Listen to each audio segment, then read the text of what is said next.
आम्ही सायकलप्रेमी फाउंडेशनचे सदस्य ठाणेकर 52 वर्षीय राजेश खांडेकर हे सायकलवर नवा विक्रम रचणार आहेत. ते घोडासायकलवर अर्जेंटिना ते कॅनडा असा 19,800 किलोमीटरचा प्रवास करणार असल्याची माहिती सायकलप्रेमी फाउंडेशनच्या वतीनं पत्रकार परिषदेत देण्यात आली. खांडेकर हे बालपणापासूनच सायकलप्रेमी आहेत.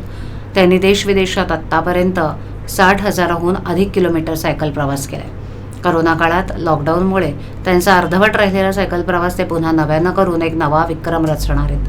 हा सायकल प्रवास करणारे ते ठाण्यातील नव्हे तर भारतातील एकमेव सायकलप्रेमी असणार आहेत. 20 जून 2025 रोजी ते ठाण्याहून अर्जेंटिनासाठी निघणार आहेत आणि अर्जेंटिनाला पोहोचल्यावर 24 जून रोजी त्यांचा कॅनडासाठी सायकलवर प्रवास सुरू होईल. त्या दरम्यान ते 17 देश कव्हर करणार आहेत अशी माहिती खांडेकर यांनी दिली.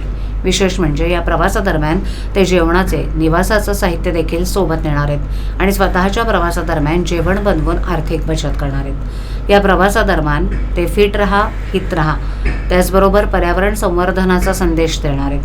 हा खांडेकर यांचा प्रवास 9 महिन्यांचा आहे. आम्ही सायकलप्रेमी फाउंडेशनच्या सहकार्यानं खांडेकर ही मोहीम पूर्ण करणार आहेत. या प्रवासादरम्यान त्यांना अनेक आव्हानांना सामोरं जावं लागणार आहे. त्याचप्रमाणे त्यांनी तशी त्यांची मानसिक तयारी देखील केली आहे. या पत्रकार परिषदेला खांडेकर यांच्यासह संस्थेच्या संस्थापिका अध्यक्षा प्रज्ञा म्हात्रे, सचिव दीपेश दळवी, सदस्य अजय भोसले, सदस्य गुरुप्रसाद देसाई हेही उपस्थित होते.